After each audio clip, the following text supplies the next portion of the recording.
penúltima live aqui do nosso projeto. Hoje estamos aqui mais uma companhia super especial. Estamos aqui com César Cini, presidente da Cinex, estamos com Matheus Corradi, CEO da Florence, e com Rafa Costa e Silva, chefe estrelado Michelin do restaurante La Salle. É um prazer tê-los aqui. A gente vai debater hoje um tema super importante, né? A gente vai debater versatilidade nos ambientes e a gente vai debater o espaço gourmet, que durante essa pandemia se tornou o ponto central, vem se tornando o ponto central das residências. Nessa live de hoje, nós vamos dividi-la em 3 blocos, né? Vamos falar um pouco do panorama, das mudanças de comportamento em relação ao tema. No segundo bloco, vamos falar um pouco da resiliência e de multiuso, espaços multiuso.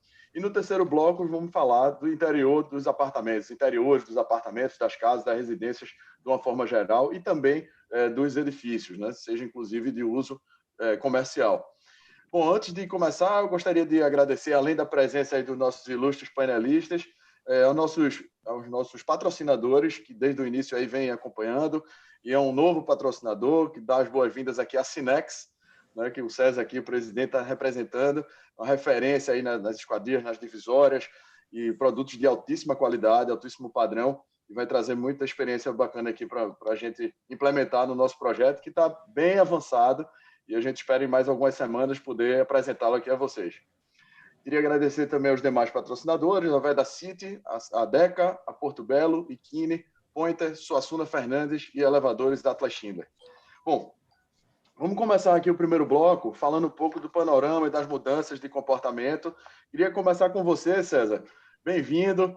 Eu queria perguntar Obrigado. Durante a quarentena, as pessoas passaram a viver os imóveis, né, com a intensidade muito alta, de uma forma inédita até, e eu queria perguntar aí na Cinex o que é que vocês observaram de aumento de procura de algum tipo de produto específico que pudesse refletir aí alguma mudança de comportamento, alguma tendência dentro das residências. Bem-vindo, César.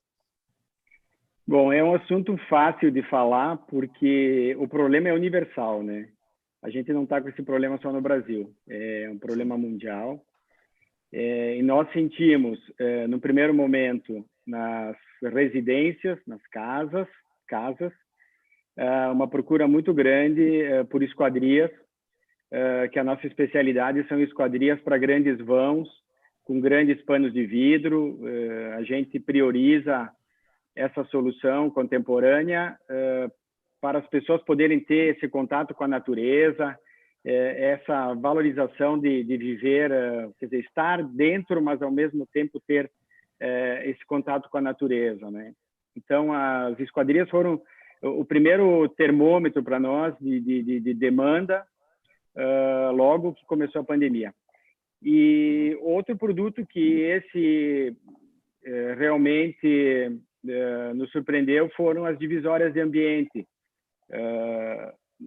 Todo mundo está dividindo o ambiente familiar, misturando o trabalho com família, salvo aí casas que tinham a biblioteca, né? Isso é uma coisa do passado. Hoje a gente tem ambientes compartilhados. Eu queria dizer que é até um pouco injusto chamar de divisória, porque a gente está conseguindo dar privacidade e, ao mesmo tempo, as pessoas estão conectadas. Ou seja, nossas divisórias são sempre em vidro, grande parte com transparência, e que estão permitindo que as pessoas possam estar com a família, mas, ao mesmo tempo, tendo um isolamento acústico, podendo ver a criança brincando ali do lado de fora, né, da sala de trabalho.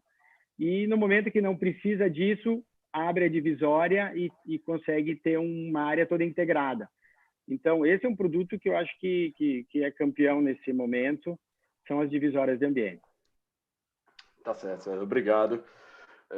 Bom, Matheus, eu queria lhe perguntar, a gente fez aqui uma live logo no começo do projeto, acho que foi a live número 3, onde a gente convidou 4 grandes arquitetos de interiores, né? 2 pernambucanos, o Romero Duarte e o Humberto Zirpoli, o Jaime Bernardo, de Curitiba, e o Olegário de Sá, em São Paulo. E a ideia dessa live foi a gente debater quais foram essas primeiras demandas de reforma que as pessoas foram acionando os escritórios deles para adequar suas casas em função desse novo momento, né, de conhecer intensamente os imóveis. lá na Florence, o que é que vocês observaram? O que é que começou a aparecer de demanda nas lojas nesse primeiro momento? Bem-vindo, Matheus. Obrigado, Saulo. Prazer estar aqui. Obrigado pelo convite e prazer estar dividindo aqui a bancada com esses feras, né? Com o César e com o Rafa aí também. Então, obrigado pela oportunidade. Bom, primeiro tenho que dizer que tu escolheu 4 feras da arquitetura para tratar esse painel, né? São pessoas assim de uma capacidade intelectual bem grande e tem um convívio com o consumidor de fato, né? Que são arquitetos que convivem com os seus clientes, que entendem as demandas e as necessidades de cada família. O que a gente pôde perceber na Florence? Foram alguns fatores. O primeiro foi muito em função também das restrições de locomoção, de viagem, né? E talvez de uma limitação de outros investimentos que a família previa, foi um foco total no lar, no morar, né? A gente começou assim a ter uma demanda, em primeiro lugar, acima da expectativa, né? As pessoas começaram a ver que realmente precisavam conviver em lugares melhores, então, assim, mais espaço ou adequar os espaços.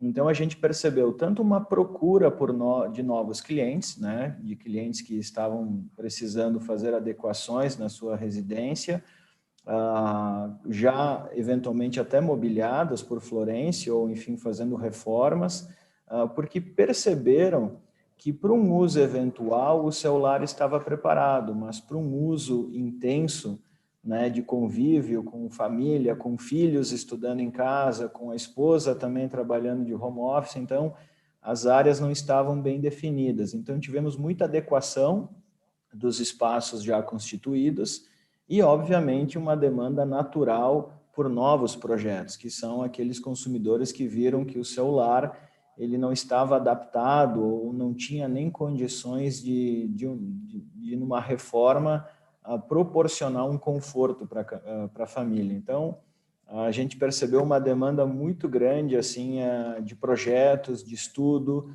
e uma situação que nos chamou a atenção, né? Tanto os arquitetos quanto os consumidores debatendo muito com a nossa equipe de franquias, as lojas, sobre a melhor forma de aproveitar os espaços, né? Não simplesmente ficou num briefing assim básico, foram briefings mais profundos, baseado em necessidades que antes eles não tinham experimentado. Perfeito, perfeito. Obrigado, Matheus. Rafa, infelizmente, vários restaurantes, né, não sobreviveram ou não sobreviverão à pandemia. Os números que se falam, algo em torno de 30%, até que eu gostaria de ouvi-lo em relação a esse percentual, se você acredita, se você está de acordo com ele. Mas você acredita que como será essa acomodação, né, nesse mercado de restaurantes com as pessoas agora, como todos nós nesse período, passamos a cozinhar mais e pedindo mais comida a domicílio? Como é que você acha que vai se reorganizar esse setor? Bem-vindo, Rafa. Bom, boa tarde, Saulo. Primeiro, um prazer. Obrigado pelo convite. É realmente um prazer estar com o Matheus e com o César aqui nesse painel. E realmente eu acho que 30% é um número muito otimista. Assim, a cada dia que a gente abre, ou que eu abro, ou que eu leio bastante sobre gastronomia, a cada dia que a gente lê alguma notícia ou lê redes sociais de cozinheiros, de donos de restaurante, é uma frase diferente. Infelizmente, nos modelos que temos, não vamos conseguir seguir, ou dado a pandemia, já não aguentamos mais e vamos ter que fechar. Cada dia, literalmente, eu vejo a declaração de um dono de restaurante, de um chefe falando que vai ter que fechar definitivamente.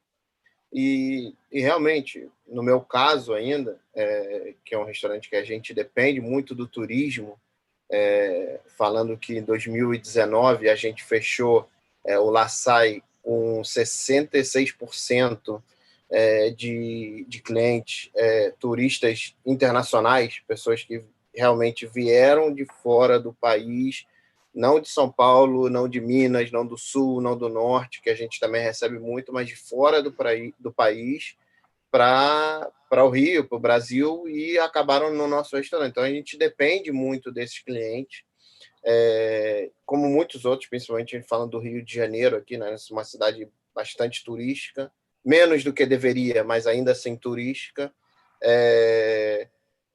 Esses turistas desapareceram, eles realmente, turista internacional, a gente reabriu o restaurante, vai fazer 5 semanas, e nesse final de semana passado, pela primeira vez, a gente recebeu alguns poucos turistas internacionais que provavelmente deviam estar a trabalho ou algum compromisso, ou não sei, enfim, a gente recebeu eles. Então, é uma coisa que realmente eu acho que os números que eu tenho atuais nos grupos que a gente tem de empresários, de donos de restaurante, de Sindirio, que é o Sindicato de Hotéis e Restaurantes aqui do Rio, fala em torno de 35, 40. Mas eu acho que a gastronomia, no geral, ainda vai sofrer mais. Eu acho que é o pico da onda de crise na gastronomia, eu acho que ela ainda está para vir, porque é uma coisa que muita gente começou a entrar na suspensão de contrato, então isso deu uma sobrevida para os restaurantes, mas essa suspensão de contrato não resolve o seu problema, ela ajuda, mas ela não resolve o seu problema, dado que o teto salarial é de R$ 1.800, o que nenhum empresário que eu conheço conseguiu esse teto de R$ 1.800, então salários, pessoas que recebiam bastante mais que isso, recebem muito menos que isso, começam a ficar insatisfeitas, a empresa não está recebendo nada, né? Muitos restaurantes que eu conheço continuam fechados, os que abriram, a grande parte está recebendo 30%, 40%, com sorte 50% dos clientes que recebiam antes. Então, é uma coisa que eu acho que a gente ainda vai receber uma onda muito... Quando essa ajuda acabar, ela vai ter que acabar em algum momento, os clientes não vão voltar instantaneamente, então vai ser um negócio que ainda vai demorar um pouco, que é um caso até que a gente estava falando, a gente teve uma reunião com o diretor de um banco, um grupo de empresários no meio de restaurantes e hotéis, e a gente estava tentando plantear com eles, ou convencer eles de eles abrirem uma linha de crédito para que as pessoas consigam fechar seus restaurantes, porque as pessoas não estão... Tem muita gente que ainda não fechou porque literalmente não consegue, porque entrou na ajuda de custo do governo no primeiro mês, no segundo mês, no terceiro mês. Então, isso quer dizer que você tem que dar estabilidade para aquele trabalhador durante 1, 2, 3, 4, 5 ou 6 meses, que foi o que você recebeu de ajuda de custo do governo. E aí a pessoa tem que dar essa estabilidade, depois pagar todos os encargos trabalhistas para a pessoa, toda a indenização. Então, tem muita gente que realmente não fechou porque não pode fechar. Então, é uma coisa que a gente estava planteando de uma ajuda para fechar nesse restaurante. O que não é o nosso caso, tá? Eu estou falando, a gente está no setor, né? A gente está falando do setor em geral, dos grupos, do Sindirio, que é onde eu lido mais, né? Que é o Sindicato de Hotéis e Restaurantes aqui do Rio. Então, estou falando no setor no geral. A acomodação do mercado quanto a tudo isso, eu acho que a gente tem que esperar muito. A gente nem sabe quando isso tudo vai acabar, né? A gente não sabe quantas pessoas vão perder o medo de sair para comer, para jantar. Isso de você abrir seu restaurante com 30%, 40%, 50% da capacidade é inviável. Se alguém conhecer algum estabelecimento, diria no mundo, minha formação quase toda é fora do Brasil. O primeiro restaurante que eu trabalhei no Brasil foi o meu próprio. Então, a minha formação é toda fora do Brasil. Tanto de escola, quanto trabalho, enfim, todo o meu currículo é de fora do Brasil. E eu tenho muitos amigos lá de fora. Eu não conheço ninguém no mundo que fale, não, meu restaurante com 50% da capacidade, a gente consegue pagar todo mundo bem, a gente consegue tirar o nosso dinheirinho. Você não consegue, isso é inviável. Então, assim, já era difícil, muito difícil, com 100% da capacidade, com 30%, 50%, é uma coisa que fica inviável para o mercado gastronômico. Então, realmente, eu não sei, a gente tem que saber aonde a gente vai, aonde isso vai acabar, como vai acabar, para a gente saber para a curva da barriga e a gente começar a recuperar um pouco. E aí eu acho que quem souber onde está o pico da barriga, acho que vai entrar no mercado forte. É uma tendência muito grande a parte de delivery, né, de dark kitchens, que chamam, né, que são as cozinhas, os restaurantes sem restaurante físico, né, que é uma cozinha onde você entra num aplicativo de entregas e dentro dessa dark kitchen ou dessa cozinha que não tem portas abertas ao cliente, você abre seu restaurante, seja árabe, italiano, japonês, o que seja, e os aplicativos de delivery, os aplicativos de entrega, vêm até a sua janelinha, te dão a comida e saem. Isso é uma saída para grande parte. Tenho vários amigos que têm restaurantes, que estão com os restaurantes fechados ao público, mas abertos só delivery, só entregas, e funcionando assim. Mas aí é demitir todos os garçons, por exemplo, demitir todo mundo que era do front da casa, que a gente chama, né? Salão, hostess, tudo, caixa, tudo isso, você não precisa mais, você dispensa, e demitir pelo menos 1/3 ou 2/3 dos funcionários de cozinha, porque você já não precisa tanto, porque não é, em geral, é aquele serviço que é mais pausado e não é como um restaurante que às 7 horas da noite, 8 horas da noite, todo mundo entra para jantar. Então é isso, eu acho que a gente tem que esperar um pouco ainda, eu acho que eu não conseguiria dar um rumo ainda para onde que a gente vai. Sim. Não, mas foi muito rico aí a sua resposta. Inclusive, vou lhe fazer depois aí uma pergunta para a gente aprofundar mais nessa área de delivery. Mas você tocou um ponto muito importante, que assim, a gente logo quando começou o projeto do Pandebuild, né, que foi logo no início aí da quarentena, finalzinho de abril, começo de maio, a gente via alguns primeiros trabalhos tentando readequar os estabelecimentos, seja de qualquer natureza, restaurante, escola, a parte de prédios corporativos, de uma forma que simplesmente se aplicava o distanciamento de 1,5 metro entre os postos de trabalho e eliminava o que tivesse ali no meio, como se as pessoas pudessem estar dimensionando o seu escritório para funcionar com 30% da capacidade, 40% da capacidade, e esquecendo de que durante o paliativo é uma coisa execuível, mas isso para um longo prazo, os ativos têm um custo. E os valores de locação, eles são relacionados a esse custo desse ativo. Então, Desculpa então, pessoal, mas eu estava até brincando aqui com o pessoal que agora a gente vai pagar o aluguel não por metro quadrado, mas sim por pessoas que cabem dentro desse metro quadrado. Porque aqui eu estou em Botafogo, no Rio de Janeiro. O metro quadrado é super caro aqui. Mas não me adianta de nada, porque eu só vou conseguir colocar... Eu colocava 45 dentro do meu restaurante, agora eu só coloco 30, 25. Então a gente paga por pessoa e não por metro quadrado aluguel. Pois é por isso que eu queria fazer até essa pergunta para o César, que ao invés da gente estar vislumbrando uma solução de distanciamento sem um anteparo, que a gente começasse a pensar, e o Pandebuild ele vai nessa linha, né, as soluções que a gente está apresentando, eles estão indo nessa linha, que é como a gente não precisa reduzir a densidade, porque a densidade ela existe para equilibrar essa conta financeira, mas ao mesmo tempo mantendo as pessoas em segurança.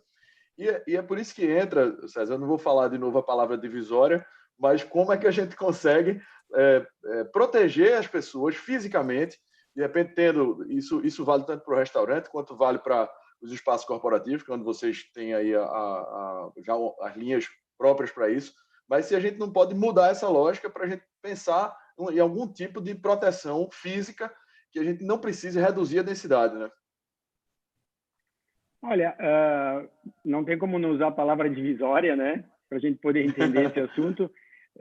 Nós trouxemos para o Brasil em 2000 uma licença de uma empresa italiana, da Rimadesio, a Ciparium, que era a primeira divisória, vamos considerar móvel, né? Vamos pensar no contexto do produto abre e fecha, né? Das portas deslizantes, que eu diria assim, o forte do nosso produto, né? Nós trouxemos esse produto em 2000 para o Brasil e em 2007 assumimos pela nossa marca, e o produto tem evoluído muito. O brasileiro gosta de grandes espaços abertos. A arquitetura contemporânea, no passar dos anos, veio contribuindo para isso. A gente não quer mais compartimentar tanto a casa, né? Então, a gente consegue dividir e, quando a gente quer, a gente consegue integrar o ambiente, tendo essas divisórias móveis deslizantes, né? Isso também se deve ao fato das matérias-primas mais inovadoras, como o vidro e o alumínio, né? O alumínio era uma matéria-prima mal vista quando nós começamos lá em 96, 97.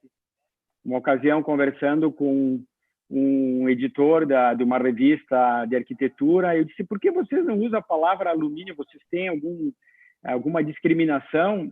E colocavam portas de metal, né?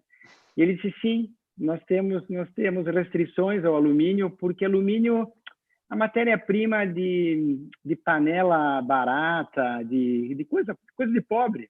Tipo, alumínio, fazem avião de alumínio, carro de alumínio é a versão mais cara, enfim, o alumínio é tecnológico, né? Quando nós conseguimos usar bem o alumínio em casamento com o vidro, nós conseguimos fazer divisórias para integrar grandes vãos, tá? Porque a madeira tem as suas limitações por questões de empenamento, né? Ela sofre questões climáticas, umidade, regiões muito secas, é uma matéria-prima viva, né? Nós temos no alumínio, no vidro, uma matéria-prima que nos permite fazer grandes vãos sem sofrer os empenamentos, porque como as portas deslizam e passam uma pela outra, se uma empena, já não funciona o sistema, né? Nós tivemos recentemente, eu diria em questão de 4 anos atrás, um relacionamento com uma empresa americana, que é a Corning, que produz vidros para o celular, né? E vidros para televisores, essas TVs LED, que são vidros de 1,5 milímetro. Então, nós tivemos contato com a tecnologia deles, estivemos nos Estados Unidos também visitando o centro de pesquisa, e é um vidro que hoje é muito mais caro do que um vidro convencional, mas é um vidro extremamente leve, 50 vezes mais resistente que um vidro convencional, e esse vidro vai revolucionar toda a arquitetura, porque na hora que nós tivermos esse vidro de 1,5 milímetro, ao invés de ter o vidro de 4 milímetros, todos esses produtos nossos que são relativamente pesados por causa do vidro, eles vão ficar muito leves, muito leves. Então, nós vamos ter mais tecnologia, mais vidro na nossa casa. Eu te diria que a última tecnologia hoje para uma divisória é usar vidros que podem ser dimerizados. Ou seja, eu decido quanto eu quero escurecer ele até chegar a 95% de escurecimento. Eu diria que esse é a última tecnologia que a gente tem, que é usado no automotivo e que devagarinho vai vir para os prédios, para as divisórias de ambiente, enfim, é a tecnologia chegando aí. Perfeito, César. Isso para a divisória, como você falou, você ter os ambientes separados, porém visíveis para amplitude e tudo mais, e na hora que você precisa, você vai lá e dimeriza o vidro e tem a privacidade que você precisa, né? Resolvendo isso e a acústica, que você já tem aí uma tecnologia, a gente vai falar disso daqui a pouco, a tendência é de uma mudança completa internamente, né? O Matheus, eu ia lhe perguntar, já que a gente está falando um pouco aí dessas novas tendências, né, em função dessa disrupção toda que houve aí nos setores, a respeito de uma prática já muito comum nos países desenvolvidos, né, que é o fato dos apartamentos serem vendidos já mobiliados e equipados, né, o que faz todo sentido e, principalmente, além da praticidade, isso permite que as pessoas financiem os móveis junto com o imóvel, né? Então, você vai poder pagar aí em 30 anos, 35 anos, você vai poder mobiliar a sua casa ao invés de fazer um financiamento de um prazo mais curto diretamente dos imóveis. Como é que você vê essa tendência hoje aqui no mercado brasileiro? Bom, perfeito, Saulo. Eu acho que antes de falar do mercado brasileiro, a gente tem que se aprofundar e explorar um pouco como outros países operam, né? Então, vamos se deter no mercado americano, mas a gente pode citar outros exemplos, onde a Florence também tem franquias, né? Como o Paraguai, Uruguai, enfim, o Chile, México. Na verdade, o único país hoje que nós temos operação, loja, que não funciona no modelo esse americano que você citou, é o Brasil, né? Todos os países que eu estava citando há pouco, quando você compra um imóvel de alto padrão ou médio padrão, enfim, o padrão que for, ele já vem mobiliado, até porque a legislação desses países entende que o habite-se, né, o habite-se nosso aqui brasileiro, o equivalente deles lá fora significa que você compra um apartamento e ele já vem em condições mínimas de habitação, né? Então, ele já vem com a cozinha funcionando, com misturador, equipamentos, enfim, os sanitários, vem toda essa parte equipada. E eu vejo que esses países têm uma questão cultural muito forte, né? Uma questão assim cultural, onde é impossível eles entenderem que o apartamento venha vazio, né? Como é o costume aqui no Brasil. Inclusive, hoje aqui no Brasil, a gente chama que ele chega a vir até no osso, né? Você entrega o apartamento, não tem piso, o apartamento ele não tem acabamentos, enfim, ele vem bruto para que possa ser personalizado. Então, nós já trabalhamos lá fora, inclusive estamos finalizando a montagem, agora, em função da pandemia, a montagem atrasou um pouco. Nós fechamos um dos maiores empreendimentos da América do Sul aqui, que foi as primeiras torres do Jade Park do Paraguai. Foram 3 torres completas que a gente entregou, totalmente mobiliadas.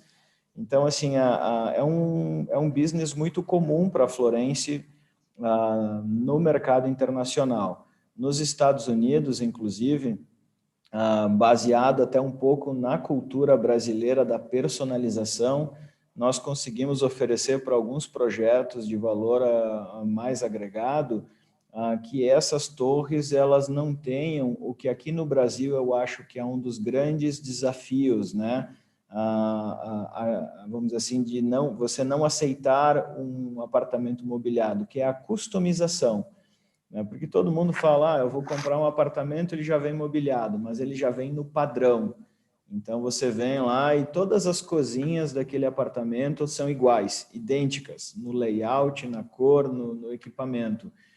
Então, lá fora, a gente conseguiu introduzir a personalização disso, baseado, inclusive, na cultura brasileira, onde a Florence ela faz o produto cliente a cliente. Claro, você tem um grau de serviço a mais, você não tem escala, você tem uma personalização maior, mas eu acho que o que falta para o brasileiro, para a cadeia de valor entender, é se isso faz sentido aqui no Brasil, né? Porque hoje nós temos uma alta customização ou personalização dos apartamentos. Você pega um prédio de 15 andares, 20 andares e nenhum apartamento é igual ao outro. Não só no mobiliário, mas também no layout interno, né? Alguns têm 2 dormitórios, 3, 4, suíte, não, lavabo. Então, a questão assim que eu vejo que passa num primeiro momento é cultural, com as construtoras, as incorporadoras, em entender se isso faz sentido ser vendido como valor agregado, assim como, eventualmente, você vende um piso, você vende, né, uma outra solução do apartamento, e nós passamos aí por uma figura muito importante na nossa cadeia de valor, que é o profissional, né, o arquiteto, enfim, o decorador, porque o cliente ele já vem com essa figura contratada por ele. Então, como você consegue colocar um profissional junto com o fabricante de imobiliário, junto com a construtora, fazer uma customização e isso já ser financiado junto com o imóvel. E aí a gente cai para uma última barreira, que eu não diria barreira, né, mas são pontos assim que a gente se incomoda e pensa todo dia, que é a parte fiscal e tributária disso, né, que nos Estados Unidos é muito mais simples, por exemplo, ou no Uruguai, Paraguai, você conseguir, através de uma incorporadora, fazer a venda casada dos produtos junto com o metro quadrado. Você não vende só uma planta, você vende mobiliário, o aquecedor, você vende a pedra de granito, o piso, e isso não tem uma oneração na carga tributária, né? Então, tem esse lado fiscal, que ele é importante, tem esse lado tributário, que tem que ser avaliado, porque no país que a gente vive, as amarras tributárias são muito grandes, e a gente tem que cuidar para não ter os impostos efeito cascata, né? Tem até uma reforma tributária sendo discutida, a gente ainda não tem assim muita clareza se isso vai poder ser resolvido com essa reforma, mas a questão é, hoje, a gente vê assim 2 desafios, o desafio cultural do brasileiro entender que é um processo interessante para ele, né, e não comprar um apartamento para depois praticamente ter que reformar esse apartamento, né, até um contrassenso. Você compra um apartamento zero, uma casa zero, e depois você sai reformando ela para adaptar ao mobiliário. E ter essa situação assim fiscal resolvida. Então, são desafios. Aqui no Brasil, a gente tem alguns cases, tá, Saulo? A gente tem até alguns cases em Recife, com o nosso franqueado, o Sandro, né, que há pouco, inclusive, estava nos visitando aqui na fábrica. A gente tem alguns cases assim para projetos menores, né? Não assim apartamentos, eu diria, de altíssimo padrão com relação à metragem, né? Não são apartamentos de 400, 500 metros quadrados que são mobiliados, mas a gente tem cases no Brasil de flats, né? De alguns a parte hotéis, assim. No passado tinha até mais esse volume, mas hoje é muito assim focado num empreendimento de uma metragem menor, mas com alto valor agregado, onde o cliente não quer ter a incomodação de sair mobiliando ele, de sair fazendo, vamos dizer assim, a personalização. São Paulo tem alguns projetos desses, Belo Horizonte, mas ainda eu diria que não chega a ser 5% do total de apartamentos vendidos no país. Eu acho que bem longe disso, inclusive. Tem um outro ponto também, Matheus, que é a garantia, além da questão tributária, a garantia a incorporadora ser solidária à garantia dos móveis também. Isso é uma coisa que eu tenho certeza que atrasa um pouco isso. Que você tem que dar os 5 anos de garantia, por exemplo, entendeu? Nos móveis. Eu não acredito que a garantia, Saulo, vou te contradizer um pouco. Eu não vejo que a garantia seja um problema, porque você faz todas as negociações que a gente faz para essas construtoras, inclusive em determinadas negociações, as garantias, dependendo do tipo do produto e as condições de garantia de fabricação, elas podem ser até estendidas. 5 anos é meio que um prazo médio hoje do setor moveleiro.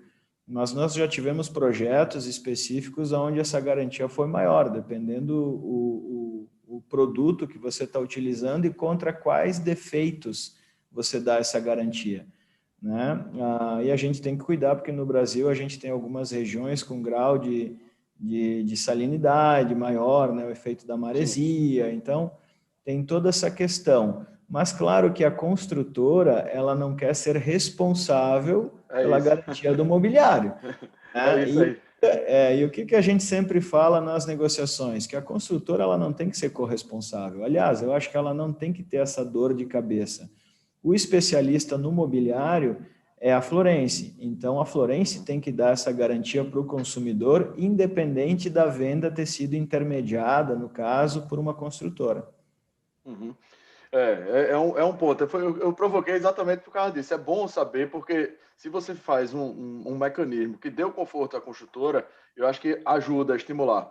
Porque quando você intermedia uma coisa, quando você considera como um dos insumos do empreendimento que você está vendendo, aí automaticamente você, como incorporador, se torna responsável.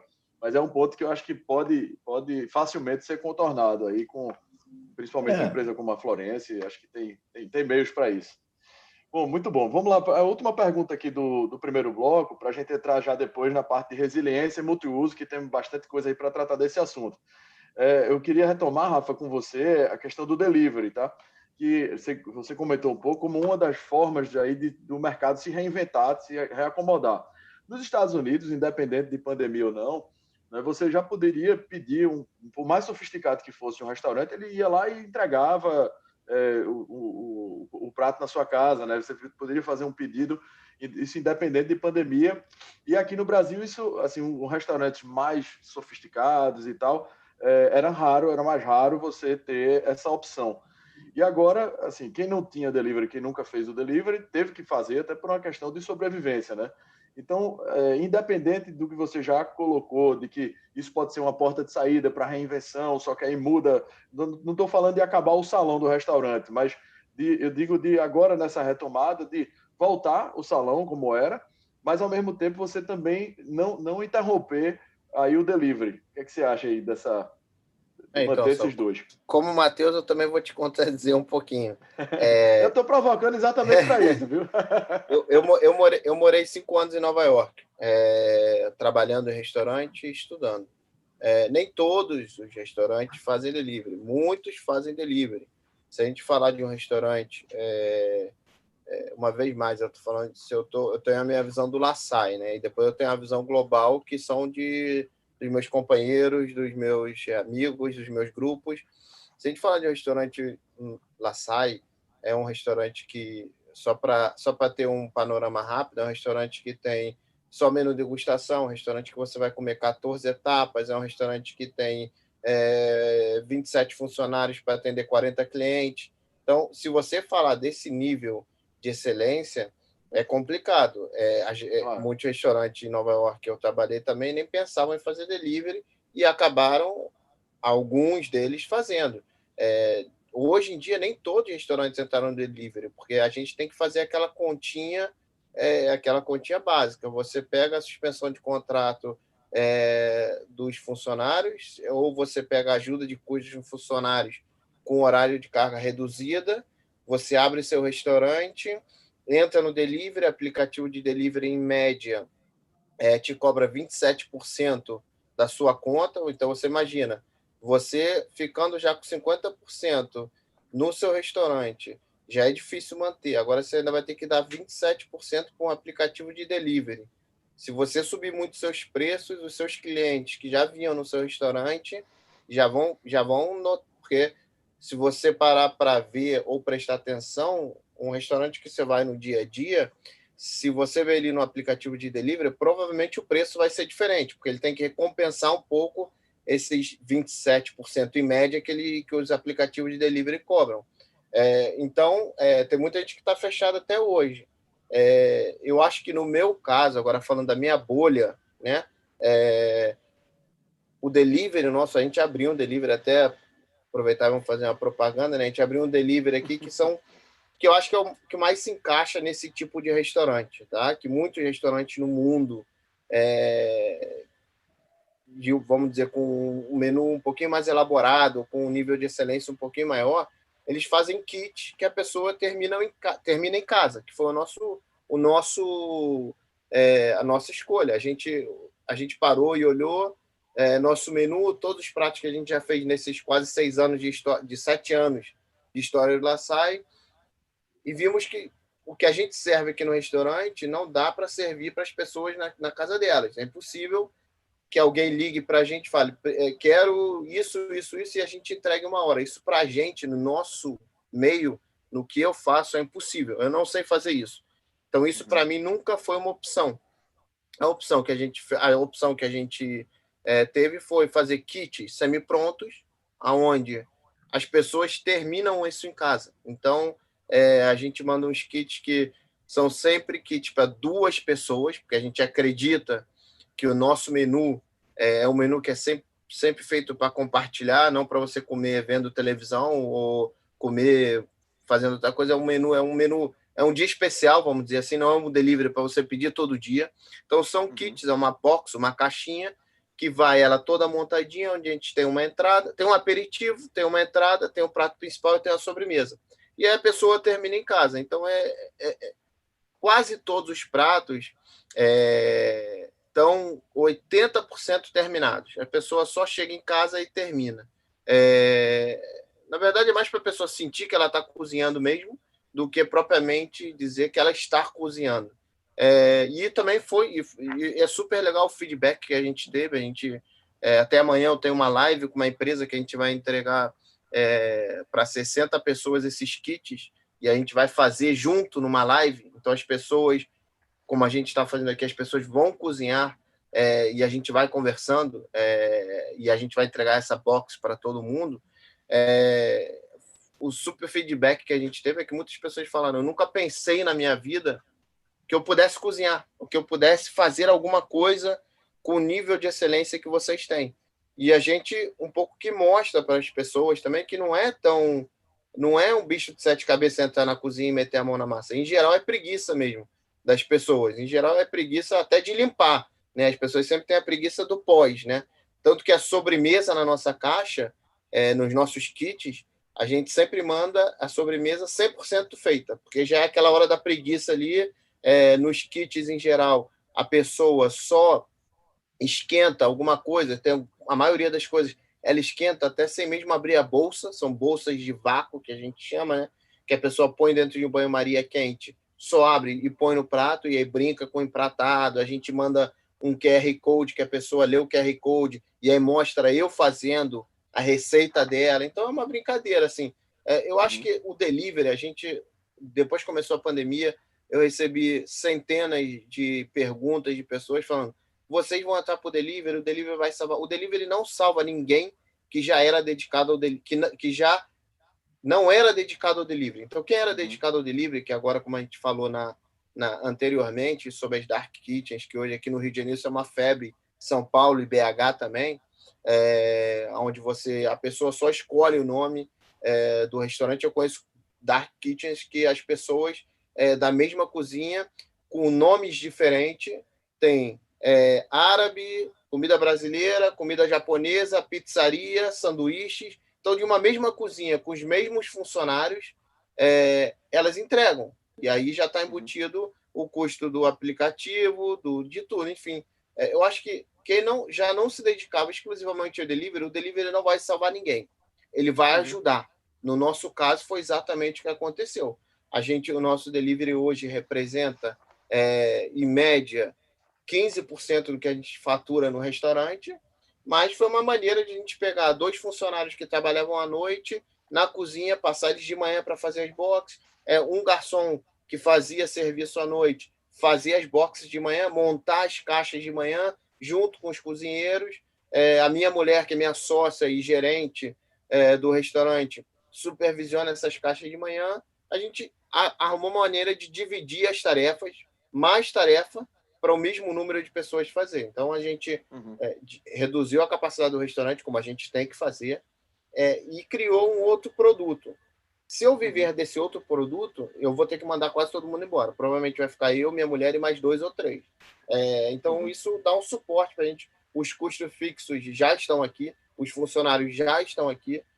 Então, é só uma maneira de a gente incrementar um pouco para compensar, de certa forma, uma parte dos clientes que a gente não pode receber aqui. Mas o delivery não vai salvar ninguém. É pura ilusão. É até engraçado quando a gente está conversando em família e o pessoal fala: não, mas esse restaurante está no delivery, não deve estar tão mal. Não, o delivery, em média, agora falando do global, o delivery, em média, num restaurante médio, vai representar 10% do faturamento, com sorte. Então, tiveram churrascarias aqui no Rio de Janeiro que recebiam 600, 700 pessoas num sábado, que estão exclusivamente no delivery. Bom, devem ter ficado de 300 funcionários, devem ter ficado 10, 15, 20, que é o que eles precisam, que eles necessitam. Então, assim, não salva ninguém. Eu acho que dá uma ajuda se você conseguir usar um pouco da sua criatividade, conseguir usar um pouco ler muito o seu mercado também. É muito difícil você falar de modo global, assim, você lê muito. O nosso delivery, quem mais pede no delivery são nossos clientes. Por quê? Porque eles têm total confiança que nós estamos trabalhando de modo seguro, que nós vamos usar os melhores produtos. Então, são clientes que ainda não se sentem seguros para sair de casa e de que, de certa forma, pedem pela segurança que sentem e também pedem, de certa forma, para ajudar a gente, para dar uma ajuda de alguma forma. Mas, enfim, eu acho que é isso. Acho que e nos Estados Unidos, já a cultura do delivery, já de não ter... a cultura de já não ter empregado, já não ter pessoas que cozinhem para você, não ter pessoas que vão limpar suas panelas, que vão limpar seus pratos. O delivery é muito mais difundido, realmente. Mas, enfim, aqui no Brasil é um pouco complicado. Acho que a gente ainda vai ter que evoluir muito para as pessoas pararem de ter empregado, enfim, pararem de ter... Eu tenho muitos amigos que vêm da Europa, dos Estados Unidos, e quando eles chegam na minha casa e veem que tem quarto de empregado, eles perguntam o que é, né? Então é complicado. Mas tá mudando, assim. Viu? Não, tá mudando, mas E a pandemia acelerou um bocado. Em compensação, vocês são muito especialistas nisso, mas em compensação, eu tenho um amigo meu de Portugal que falou: cara, meus amigos aqui de de construtora estão malucos, porque chegou um monte de brasileiro aqui, tá todo mundo pedindo quarto de empregada, e eles nunca fizeram isso na vida. Então, assim, acho que a gente tá tentando mudar o mundo, e a gente não tá, entendeu? Mas, enfim, é verdade, isso. é porque o brasileiro que está indo para lá e tem um grau de exigência maior, né? O brasileiro que está indo para lá não é o brasileiro enfim, que é o brasileiro rico, né? Então, precisa de 1, 2, 3 quartos de empregada numa casa só. Então, isso. Mas isso é sério, é verídico. Um amigo meu me ligou e falou, a gente conversando, falou, ó, o pessoal de construtora aqui tá fazendo umas casas que eles nunca fizeram na vida, assim, com quarto de empregada, com casinha conjugada de empregada, que eles não entendem por que fazem isso. Mas, enfim, isso já é outro papo, eu deixo para os especialistas. Beleza. Obrigado aí, Rafa. Bom, então vamos começar o nosso segundo bloco aqui, falar um pouco de resiliência, né, e dos espaços multiuso. Eu vou começar de novo com você, César. Né, o desejo por mais espaço é meio notório, depois de você ter passado tanto tempo em casa, mas com a economia encolhida, né, você tem que partir para a resiliência, para a versatilidade dos ambientes. Isso virou aí uma palavra de ordem, né? E aí, indo para um lugar onde existe maior escassez de espaço, por exemplo, como Tóquio, né, a gente vê uma série de ambientes com mais de uma função, e a forma de integrar isso é através dos painéis deslizantes, que aí a Sinex é especialista, tem aí uma gama enorme desse tipo de produto. E aí não só, e esse é o ponto, né, lá não só é um painel deslizante, simplesmente uma porta de correr para separá-lo um ambiente do outro, mas como também tem paredes deslizantes, ou seja, além de estar indo num sentido, ela vai no outro sentido, com capacidade, não é de abrir ou fechar a integração entre dois ambientes, e sim de alterar a dimensão do ambiente, a largura do ambiente, com esses painéis deslizantes. Aí queria saber se vocês já têm alguma coisa nesse sentido, ou se pretendem desenvolver. O que é que vocês acham dessa tendência aí na Sinex? Olha, a gente já fez no passado um estudo para uma rede de flats, uma rede hoteleira, né, que queria ter essa versatilidade. Não, na nossa linha, esse produto não evoluiu porque ele precisa ter um apoio, um trilho no chão. Tá? É difícil a gente ter todo esse jogo de vai para um lado, vai para o outro, vira, simplesmente pendurado no teto, né? Sem falar que a gente muitas vezes tem um teto de gesso, aonde nós temos algumas limitações aí. A gente tem que fazer uma intervenção estrutural para poder com que esse produto que fica pendurado funcione de uma maneira razoável, enfim, que ele com segurança, né? E esse sistema de ir tanto na vertical como na horizontal, ele seria mais complexo e não seria tão estético, né? Então, nós não conseguimos evoluir. O consumidor é muito exigente. Nós estamos agora falando aí, o Rafael falou, o Matheus também sabe, o brasileiro é um cara muito, eu não sei qual é o termo que nós vamos usar, muito chique, né? Chato. O detalhe, assim, ó, tu compra um produto alemão, tem um parafusinho lá, o produto é todo preto, aí tem um parafusinho lá, Allen, cromadinho, tá bacana. O alemão fez, tá bacana. A gente propõe um produto igual aqui, não, mas o parafuso tem que ser preto. O parafuso não pode. Como é que o parafuso é cromado? É complicado. Então, entender a cabeça do cliente e essa questão aí que o Matheus falou, a personalização, é bacana. Também é uma parte do nosso negócio, né? Eu ofereço aí 52 cores de vidro, 24 cores na parte de alumínio. Enfim, me considero uma empresa de cores, né? E eu acho bacana isso, essa criatividade que os arquitetos têm. Mas eu acho que nessa parte do dimensionamento, as empresas acabaram ficando um pouco escravas da proposta que deram para o mercado. Agora elas não conseguem mais recuar. Né, Matheus? O armário no centímetro. Mas deixa sobrar um pouquinho no lado, deixa sobrar um pouquinho em cima, né? Recentemente eu estava falando com uma amiga e disse, olha, o melhor produto que eu tenho hoje é um produto que eu comprei a licença em 99. É um fechamento de closet piso-teto. Piso-teto. Chegou lá, colocou um trilho no chão, um trilho em cima, dupla face, colocou as portas. Eu recentemente fiz um trabalho assim na minha casa. Na hora que encheu o saco, vai lá e tira. A estrutura de marcenaria que está dentro, ela não precisa chegar até no teto. Ela não precisa preencher no centímetro lateralmente. A gente consegue ter uma produção, uma modulação mais racional. Chega lá, fecha o vão com as portas piso-teto, está resolvido. Ah, não, aquela frestinha lá em cima, vou perder 10 centímetros lá em cima, né? Vai entrar pó e tal, aquelas coisas de brasileiro. Mas, voltando à questão da divisória, não, esse produto a gente não deu foco, né? Eu acho que foi isso. Talvez agora essa mudança de hábitos aí e essa valorização da casa, né? Eu sempre, eu digo que nasci numa gaveta, né? Meu pai, hoje a Movergs completa 33 anos hoje, que é a nossa associação estadual moveleira. Meu pai foi o fundador. E eu sempre gostei de imobiliário e investi isso na minha casa. E as pessoas, quando olham os produtos, falam, pô, mas tinha que trazer uma poltrona da Itália.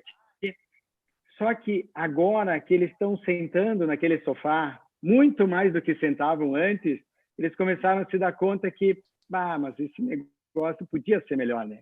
Eu podia ter investido melhor nesse sofá. Então, essa valorização na casa é muito importante para os nossos negócios e era o que a gente estava precisando, que as pessoas valorizassem talvez menos o carro, né? Aquilo que o vizinho vê, e valorizassem mais aquilo que eles usufruem, né? Valorizar o seu conforto, né? E então eu acho que nós estamos na estrada certa aí. Eu acho que chegou a nossa vez, né, Matheus? É isso aí. Você sabe, César, que assim, a gente tem trazido algumas provocações para essas lives do Pandebuilder, exatamente para... Estamos falando sempre com os expoentes de cada setor, e de repente um projeto como esse é a hora de tirar da gaveta de novo, as pessoas começam a demandar esse tipo de coisa, né? A minha pergunta agora para o Matheus vai exatamente nessa linha. A gente falou aí um dos preparativos aí da live, mas uma ferramenta interessante para tornar os espaços resilientes é a robótica, né? Então, eu conheci no MIT uma tecnologia que é desenvolvida por uma empresa canadense que a IKEA colocou lá e propôs um apartamento todo baseado nisso, né? Que é um armário com multifunções e todo acionado por robótica. Então, ele pode ir mais para um lado, abre uma cama do lado, ele vai mais para o outro, abre uma mesa do lado, um sofá do outro e tal. Bom, e a base desse produto, a Molecular desenvolveu um novo produto dela chamado Stretch, que é exatamente para você conseguir ganhar os espaços dentro dos ambientes sem necessariamente ter que combinar com o apartamento do lado.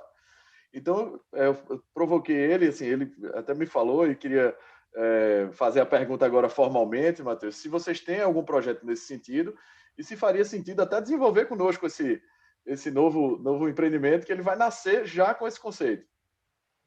Olha, Saulo, tu falar de negócios para os gringos aqui da Serra, eles não vão te dizer não nunca, viu? A gente sempre senta e conversa. Né? Todo negócio, os gringos ficam animados. Então, o que eu posso te falar, né, Saulo? Mas antes de responder a tua pergunta, só ajudando um pouco o César aí. César, não é mais nem no centímetro, agora é no milímetro que eles querem. E a gente vendeu essa cultura aqui no Brasil, né, do projeto custom made ou sob medida, né? A cultura da marcenaria no Brasil é muito forte. E essa cultura veio muito com a imigração que a gente teve italiana, enfim, alemã, né, europeia. Então, tem assim um ofício de marcenaria instalado, uma cultura muito forte no Brasil em cima do sob medida. E a gente incentivou isso e hoje nós estamos tendo que nos adaptar cada vez mais, porque o mercado comprou a ideia, exige a ideia e isso acabou virando uma necessidade industrial, tanto que o setor moveleiro sempre foi muito dimensionado para escala, e hoje não mais, né? A própria Florence, nos anos 70, as nossas linhas de produção, 70 e 80, elas eram voltadas para o volume. Então, você cortava uma chapa, mas cortava 10 chapas ao mesmo tempo. Hoje, as nossas linhas de produção são peça a peça, né? Então, você perde uma escala, mas ganha na customização. Mas voltando, Saulo, para a tua pergunta, que é a questão, você usou o termo robótica, né, em função do movimento.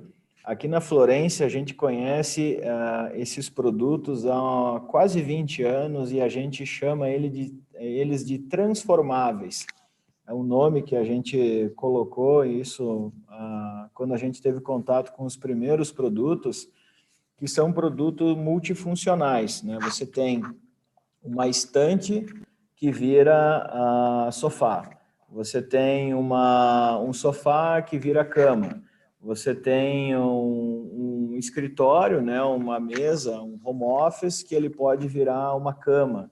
E esses produtos existem há muitos anos na Europa, e nós fizemos um estudo, assim como o César falou que fez esse estudo há muito tempo lá nas divisórias, nós fizemos esse estudo com uma empresa italiana, trouxemos diversos modelos dos transformáveis aqui para o Brasil, mas na época a gente não achou um nicho muito específico, porque são produtos que têm um alto valor agregado, viu, Saulo? Os produtos, eles não são econômicos, eles têm uma tecnologia, eles têm uma patente, eles têm uma ciência, eles têm mecanismos, e são produtos que têm um valor agregado extremamente elevado, que a cadeia moveleira ainda não consegue gerenciar, né? Você apresenta um transformável, um sofá que vira mesa de 40 mil reais, 35 mil reais, o cliente ele sai correndo, né? Ele compra, ele não consegue perceber esse valor. Talvez hoje, em função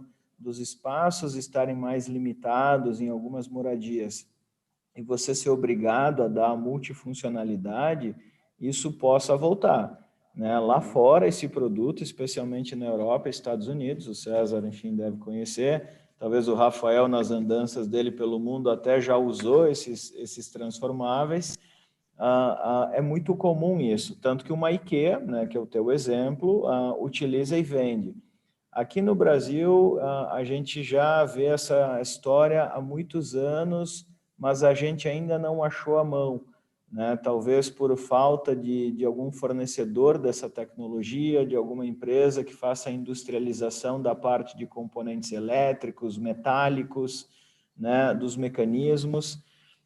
Então, para alguns casos, você pode até recorrer à importação, mas aí o Brasil é altamente penalizado pelas taxas de importação que se tem, né? O César sabe, lida com o mercado internacional, nós também importamos muita tecnologia de fora, mas a gente acaba sendo penalizado, né? Esse custo de importação, ele acaba tirando alguns produtos do mercado.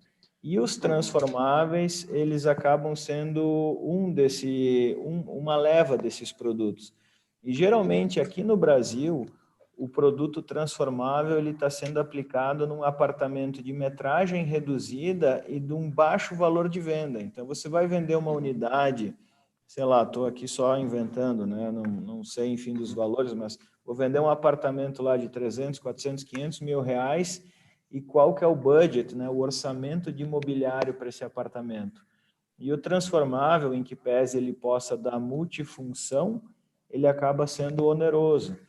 E então tem essa questão, né? E tem a questão muito do uso e da disciplina. A cultura do brasileiro, se ele não souber cuidar de um produto de alto valor agregado no mobiliário, você acaba tendo um problema de assistência técnica mais complexo, né? Então, eu acho que tem uma questão de aculturamento, porque você vende lá uma peça de altíssimo valor agregado e talvez na limpeza a pessoa estraga o produto, né? Por não ter assim uma cultura de ter um cuidado com o mobiliário. O César citou o exemplo do carro, né? A gente tem mais cuidado às vezes com o automóvel que a gente dirige do que com o mobiliário que está em casa. na hora da limpeza, da manutenção, né? O automóvel você leva todo ano para revisão, o móvel você começa a bater ele, em vez de chamar a loja para dar assistência, o móvel vai lá sendo utilizado de forma errada. Então, aqui também vem uma questão de cultura, que eu diria assim que pode ser que com a pandemia, Saulo, as coisas comecem a esclarecer, né? E aí sim, eu diria que a gente poderia retomar esse estudo sem problema algum, sabe? Tendo realmente um nicho que entenda que é um produto diferenciado.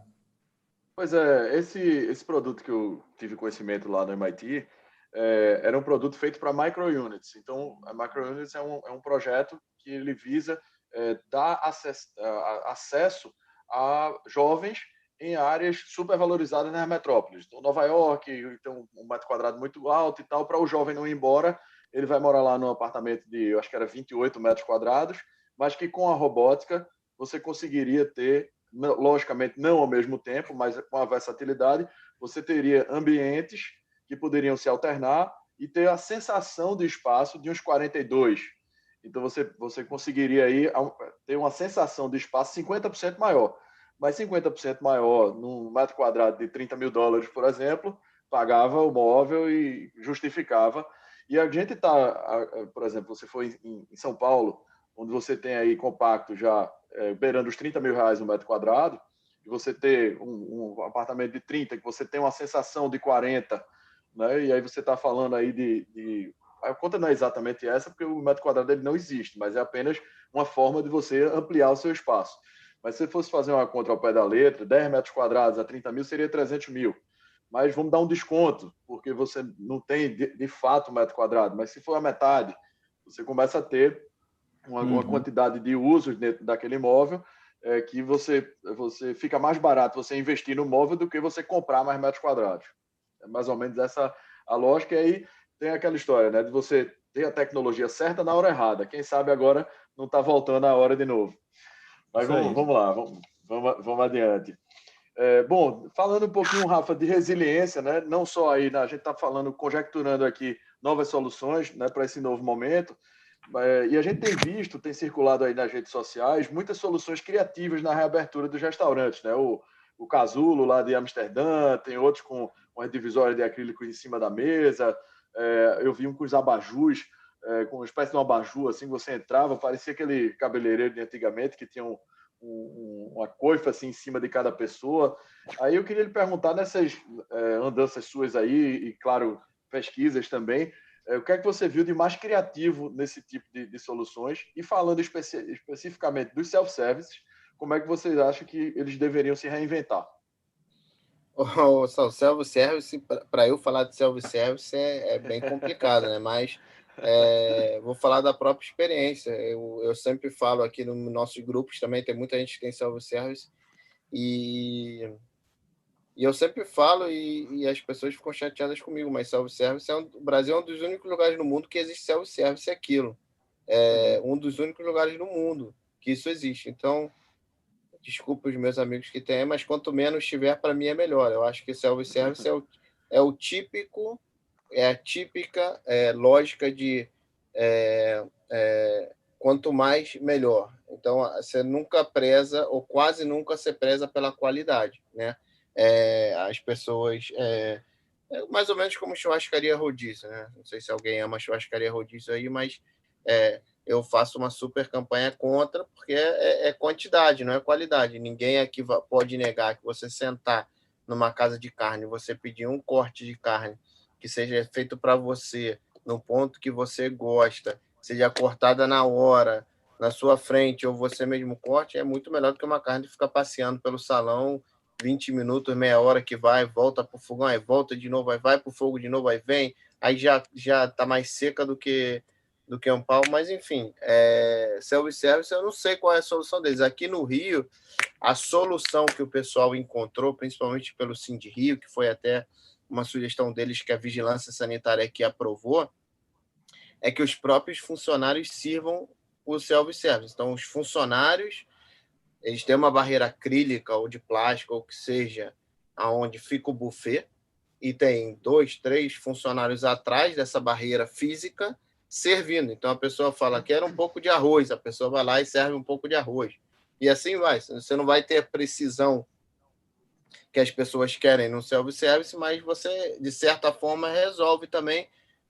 Não sei se é uma solução definitiva para o self-service, né? Porque você precisa, na verdade, de muito mais funcionários, né?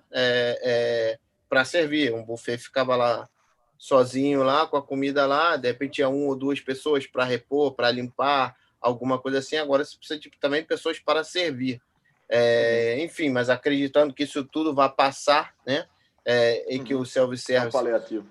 que as pessoas que se sintam felizes comendo self-service possam voltar, ok, eu acho que isso em algum momento acaba, né? A gente não sabe quando, mas em algum momento acaba. Quanto às divisórias aqui, eu vi essa divisória que você está falando, que parece um abajur, super bonito e tal, me mandaram o link, eu falei, nossa, negócio bonito, né? Criativo e tal. E aí teve um amigo meu que foi... Eu nunca tive esse interesse, até porque eu acredito que Rafael, para eu sair, para comer num restaurante que tem uma divisória de acrílico, que você esteja ali dentro, eu nunca plantei, eu nunca nem pensei em fazer isso no meu restaurante, porque eu acho que restaurante é um lugar que você sai para socializar, para conversar, para falar, enfim, para muitas pessoas saem para ver, para ser visto. E eu acho que isso quebra um pouco o clima, acho que é uma coisa que fica um pouco sem clima, fica um pouco ali no casulinho mesmo, como você falou. Então, isso é uma coisa que também acho que é temporária, é uma coisa que tem pessoas que têm que fazer porque tem que fazer, mas é uma coisa muito temporária.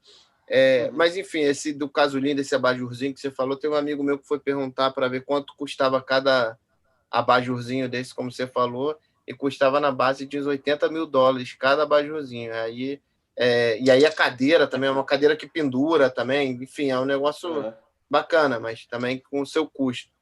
Mas, enfim, acho que é mais ou menos isso. Aqui no Rio também fizeram umas casinhas também, tem um lugar chamado Cidade das Artes, que é lá na Barra da Tijuca, e eles fizeram um restaurante japonês lá também, que cada um tem sua casinha de acrílico, você sai de casa, enfim, para o carro lá e entra dentro de uma casinha de acrílico e come sua comida, casinhas individuais que sentam de 2 a 6 pessoas. E a sua reserva, a sua mesa você tem durante 1h30. Então, eles fazem 3 horários. Então, você senta às 6, 7h30 você tem que ir embora. Depois, eles param meia hora para limpeza e higienização. Depois, voltam e assim segue. Tem 3 sessões por noite. Qual é o nome, Rafa? O nome agora você me pegou. Se você colocar sushi...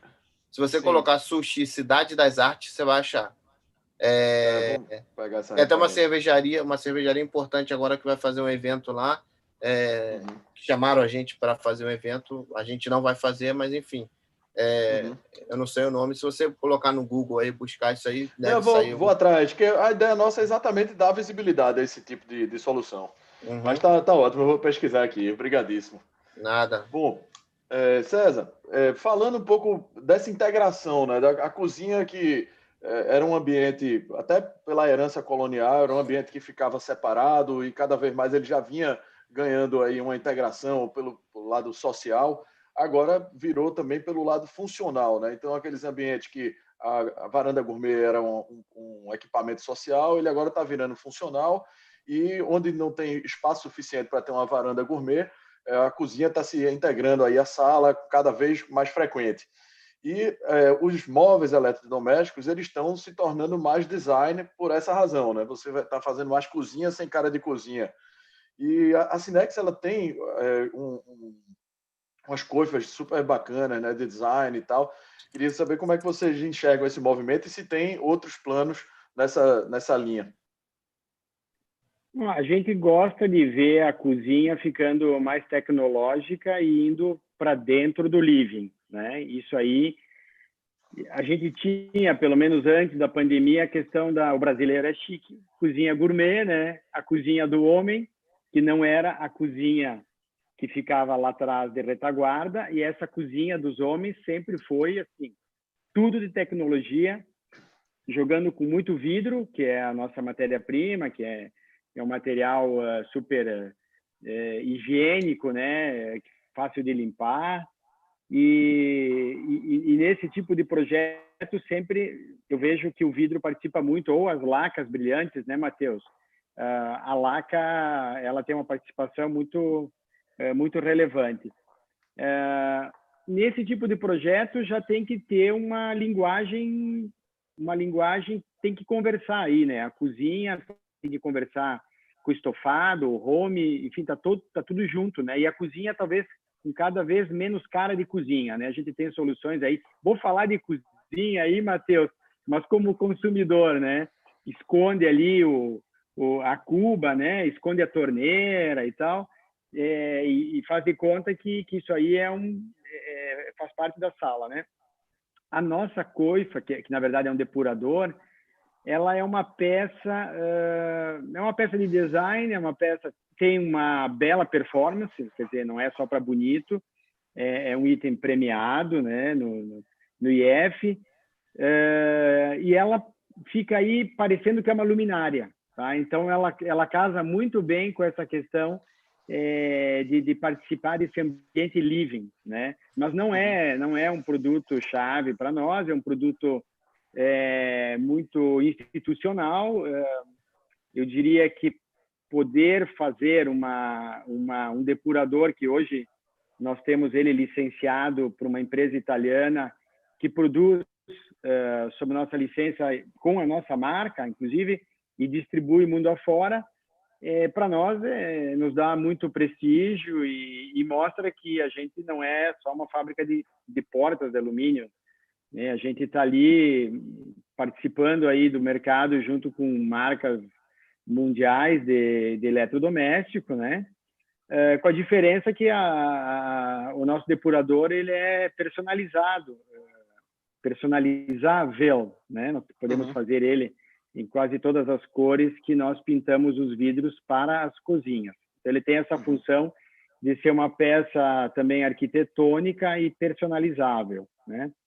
Mas quanto mais a cozinha fica dentro do living, mais sofisticada ela é e mais nos ajuda na venda dos nossos produtos tecnológicos. Pois é, eu estava vendo, Matheus, lá em Miami tem um lançamento que já nem é mais tão lançamento, já está em obra em andamento, já bem avançada, que é o Aston Martin, que é um prédio que eles estão fazendo com a grife Aston Martin.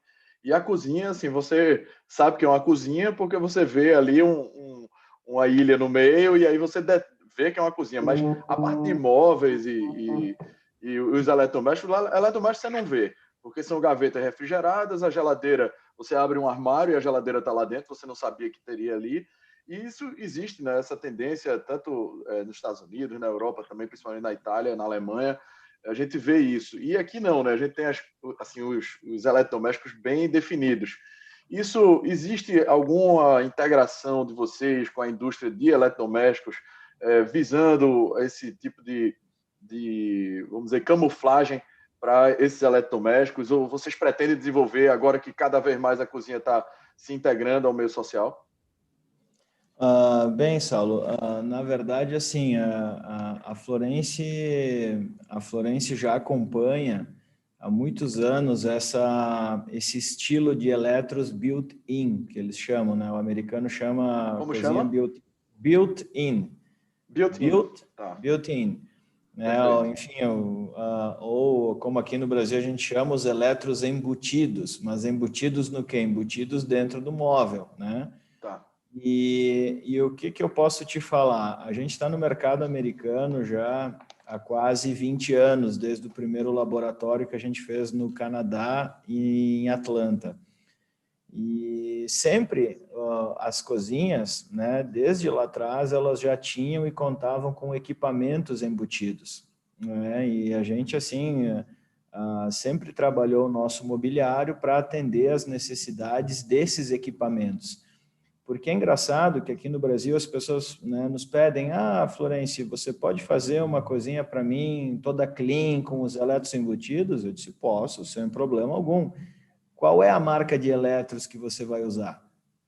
né? Então, a grande questão que pega, assim, que pesa sempre, é você ter um equipamento adaptado não é a palavra correta, é desenvolvido para ser embutido, né? A gente tem dois tipos de eletro. Como o César falou, o eletro tem que ser uma peça de design, uma peça que ela não vai só cumprir a sua função, mas também uma função estética, como a coifa depurador, né, da Sinex, ou você tem que ter um eletro que ele tem que sumir, que ele tem que ficar, na verdade, oculto, né? Então, a gente já tem, assim, aqui no Brasil, a Deca está com algumas versões de cubas, né, com os misturadores que são embutidos na própria cuba.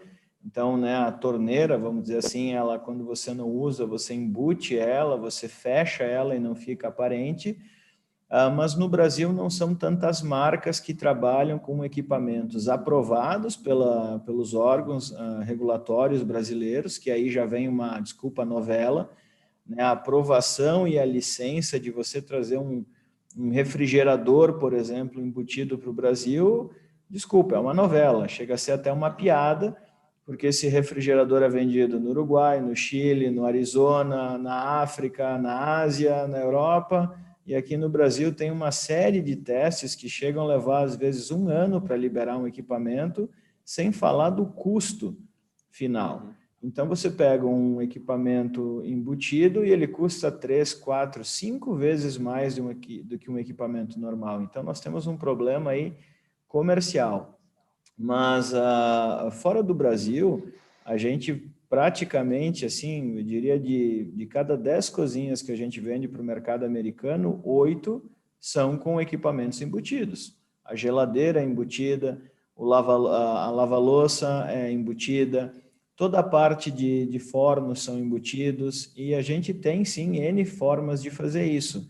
Não só aplicando a frente, né, do móvel para cobrir o eletrodoméstico, como também usando sistemas de abertura, sistemas de portas, que façam que se você quiser, você pode ver a cozinha toda aberta, né, com cubo aparente, com forno aparente, com coifa aparente, e depois que você usa e prepara a cozinha na sua varanda gourmet ou na sua cozinha integrada com a sala, você simplesmente fecha essas portas, esconde, entre aspas, a bagunça que foi criada, né, vamos dizer assim, para preparar o alimento, e depois alguém vai lá e ajusta. Então, você fica com aquela visão clean, aquela visão toda assim, sofisticada, contemporânea, minimalista, aquela visão bacana de não estar olhando para uma cozinha, né? Tá olhando quase que para um painel, para uma estante, para uma área que possa ser totalmente integrada, para um bar, e que eventualmente você pode cozinhar também. Então, eu acho que assim, tem bastante tecnologia vindo aí, tem alguns eletros assim que realmente, né, tem algumas marcas mundiais que estão buscando na parte de queimadores, né, nessa parte assim a gente tem uma parceria, por exemplo, com uma empresa da Europa que a gente utiliza numa peça de design que a gente criou, que é o F53. O queimador ele está aplicado direto na pedra. Você não tem mais aquela base, né, ou de metal, de inox ou de vidro para apoiar o cooktop, né? Ele está mais disfarçado.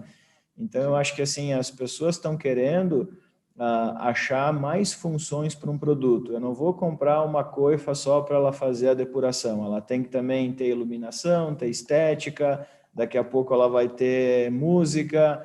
Algumas tinham TVs, né? Então, assim, é você dando mais funções para o produto. Mas a parte de equipamentos embutidos hoje passa por uma questão mais técnica,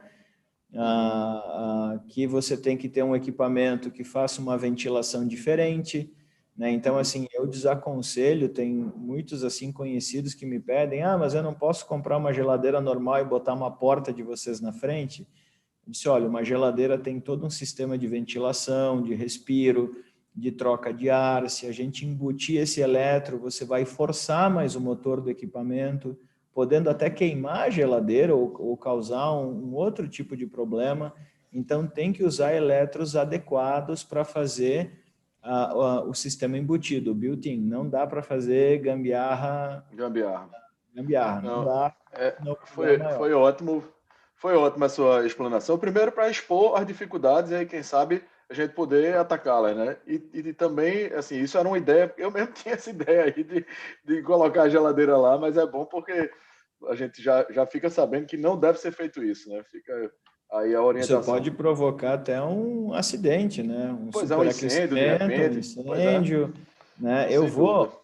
E eu costumo, assim, a gente acaba frequentando muito hotel, porque, enfim, viaja, né, a trabalho, e muitos hotéis aqui no Brasil acabaram fazendo o frigobar embutido, mas é um frigobar normal, com uma porta de móvel fechando ele. Você toca na porta, a porta fica quente. Entendi. Então, você imagina o quanto aquele motor não está sofrendo para refrigerar e esquentando ao mesmo tempo, né? E consumindo mais energia também, certamente, né? Tudo errado, né? Tudo errado. Bom, obrigado, Matheus. A última pergunta desse bloco aqui, para a gente entrar rapidamente no interior das residências e poder finalizar nossa live de hoje, Rafa, eu queria perguntar em relação de novo, voltar aí a aproveitar suas andanças aí na Europa, nos Estados Unidos, e onde a gente tem produtos de supermercado já bem mais prontos, no sentido de praticidade mesmo, para você preparar, né? Você vai fazer um jantar, você vai lá, compra, isso tem muito pouca coisa para fazer entre o produto que você tira da caixa do supermercado até ele ir para a mesa. E aí você acredita que com essa migração das pessoas passando a cozinhar, essa transformação vai acontecer aqui e como você acredita que isso vai acontecer, se você concordar com esse ponto de vista? Eu concordo. Acho que principalmente Estados Unidos, na Europa, ainda mais onde eu vivi há muito tempo, que foi em São Sebastião, no norte da Espanha, no País Basco, não tanto, né? Ali é um local mais de produtos frescos, de todo mundo cozinhar em casa, enfim, acho que cozinhar em casa é uma tendência do povo brasileiro cada vez maior, né? É o que quase todo mundo faz no mundo, né? As pessoas sabem cozinhar, as pessoas têm a cozinha, sabe? As pessoas têm os equipamentos que precisam. Enfim, eu acho que aqui no Brasil a tendência é acontecer isso também. Eu só espero e luto para que isso vá mais para um lado europeu do que um lado americano. Eu amo os Estados Unidos, como eu falei, eu morei lá há muito tempo. Minha mulher é americana. Então, a gente vai para os Estados Unidos agora, a gente não foi esse ano, mas a gente vai para os Estados Unidos pelo menos 3 ou 4 vezes no ano. E eu amo lá, eu tenho... É questão de tempo de a gente abrir alguma coisa lá também. Mas eu espero que vá mais para um modelo europeu, porque as comidas prontas dos Estados Unidos, em geral, são coisas muito ultraprocessadas, muito congeladas mesmo. Eu, quando tinha 17 anos e fui morar nos Estados Unidos, eu fiquei na casa de uma família, por exemplo, que eles só comiam tudo congelado, tudo totalmente congelado. Faz bastante tempo, tá? Isso foi em 98, então faz bastante tempo. E é uma comida muito pobre, enfim, de sabores, é muito estandarizado, né? Tudo muito a mesma coisa, tudo muito estandarizado por sabores. Mas, enfim, eu acho que isso é uma tendência, isso não tem jeito. Ainda mais as pessoas, ainda mais as pessoas se dando conta que elas conseguem sobreviver sem empregadas, eu acho que sem funcionários trabalhando na cadeia, acho que isso é a mesma lógica dos kits ou das caixinhas que a gente manda semi-pronta. É adiantar o trabalho das pessoas. Como eu falei, só espero que vá mais para um lado europeu, de produtos de qualidade, de respeitar sabores sazonais, respeitar produtos sazonais, sabores locais, enfim, é isso. Eu acho que não tem jeito, tem que ir. Maravilha. Bom, antes da gente começar aqui, uma pergunta fora do script aqui, Rafa. Você falou San Sebastian, eu tive a oportunidade de conhecer lá o Basque Culinary Center, lá em San Sebastian. Sim, foi lá que você... Eu estudei em Nova York, eu estudei no The Culinary Institute of America, mas eu morei muito perto do Basque Culinário, porque eu trabalhei num restaurante em San Sebastian durante 5 anos, num restaurante chamado Mugaritz, que a gente tinha uma parceria muito grande através do Mugaritz com eles, e depois dessa parceria eu trouxe para cá para o Rio também a gente, antes da pandemia também, a gente recebia em média três alunos do Basque Culinário para fazer estágios de gastronomia aqui. Então o aluno vinha, ficava 4 meses aqui com a gente, e depois voltava e vinha outro aluno. Então a gente continua com essa parceria, ela está suspensa pela pandemia, mas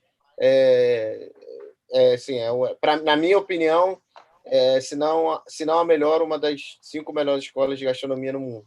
No mundo, né? Verdade, eu fiquei impressionado, realmente. Não, e é muito voltado para a tecnologia, que para mim é o que mais faz falta nas escolas brasileiras e no mundo em geral, porque o Basque Culinário é uma escola voltada para a tecnologia, para técnicas atuais, para técnicas com equipamentos atuais.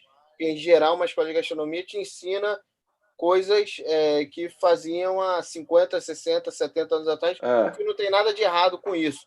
Todo mundo precisa saber isso também, mas as pessoas também precisam saber a trabalhar e a otimizar o tempo delas com as técnicas e equipamentos que a gente tem atualmente. Assim, não vou entrar nesse assunto porque dava para a gente fazer outra live só sobre isso, mas eu fiquei impressionado lá com uma sala de degustação que eles tinham lá de vinhos e tal, que aí você colocava um capacete cheio de sensores para poder captar a sua percepção na hora de estar sentindo aquele gosto. Realmente você vê que é uma coisa de altíssima mas tecnologia. Isso aí também é para né? te impressionar um pouco. Né? No final não funciona, não, né? Mas tava bonito lá o equipamento, viu? Obrigado, Rafa. Bom, vamos começar aqui o último bloco, tá? São 3 perguntinhas só, para a gente finalizar a nossa live de hoje aqui, que está sendo ótima. Eu vou começar com você, César, falar um pouco do interior das residências, começando pelo home office, né? Que é uma realidade aí que veio para ficar. E um dos principais problemas que as pessoas tiveram nesse período, ainda tem, é a falta de privacidade, não só visual, mas também acústica, né? E aí no Pandebuilding a gente desenvolveu várias soluções de home office, e para todo tamanho de apartamento, a gente tem, acho que 5 tamanhos de residências diferentes no Pandebuilding, que a gente está trazendo um cardápio completo de soluções aí para cada uma delas. E um deles fica na varanda. A ideia é que onde a gente não pode ter, tem lugares, apartamentos menores, tem só o home desk, né, que você vai estar no meio da sala mesmo, mas você tem um lugar para você trabalhar. Mas tem outros lugares que a gente está colocando um ambiente mesmo para home office separado, foi a pesquisa apontou esse tipo de desejo, mas a gente está usando um cantinho na varanda, que a gente tem aí a parede da TV, onde fica o móvel da TV, e atrás do móvel da TV a ideia é ter um painel deslizante que ele arremata no montante da esquadria da varanda e a gente fica com um cantinho da varanda ali que dá para até 2 postos de trabalho. É o menor espaço que a gente encontrou, que a pessoa pode estar ali, vamos dizer, enclausurada, sem se sentir clausurada, porque está num L de vidro, com vista, enfim, com luminosidade e tudo mais. Aí a pergunta para você é, como é que a gente consegue, dentro aí dos produtos ou de algo que vocês estejam aí a desenvolver, uma acústica, vamos dizer, quase perfeita, para que a gente possa se trancar lá e ter esse ambiente? Então, a varanda, ela já é uma varanda, né? E vocês estão transformando ela numa peça, né? Então, diria o seguinte, não tem só acústica, precisa ter um fechamento de esquadria aí que seja realmente padrão internacional. Hoje está em Recife, está numa capital, não tem coisa pior do que o barulho do trânsito quando tu precisa de silêncio, né? Excelente. Tanto para fazer uma vídeo, como nós estamos fazendo agora, ou para te concentrar, né? Então, eu tive a questão de 17 anos atrás na Finlândia, poderia ter sido o pioneiro desses fechamentos de sacada, não vou falar o nome aí, porque não sei se é marca registrada ou o quê, mas que é um produto que eu não comecei a fabricar isso no Brasil porque eu vi que a vedação ela é mais ou menos, né? E no mais ou menos a Sineg não entra. Então, nós não podemos esperar nada do fechamento de varanda naquele sistema que recolhem os vidros meio sanfonados e tal, porque tu não tens uma vedação nem para o barulho nem para a chuva. Ali precisa uma esquadria com vedação mesmo, de verdade, e um vidro que também faça um abatimento acústico, tá? Na hora que tu fizer o abatimento acústico, aproveita e coloca um vidro insulado com a câmara de gás e tu já tem um conforto térmico, porque se tu tá na varanda, tu tá numa área onde vai bater sol. E aí tu não pode transformar isso num forninho, né? Sim. Então, o que eu tento explicar para os clientes? A gente tem muita dificuldade de conseguir vender um vidro insulado no Brasil, que é normalmente um vidro laminado, com uma câmara de 12 ou 15 milímetros com o gás argônio, e mais um vidro que pode ser laminado ou pode ser monolítico, né? Como é que eu tento sensibilizar um cliente? Eu digo, olha, na Itália, Espanha, Portugal, o padrão é 2 câmeras de gás. 2. No norte da Itália, para cima, Áustria, Alemanha, o padrão são 3 câmeras de gás.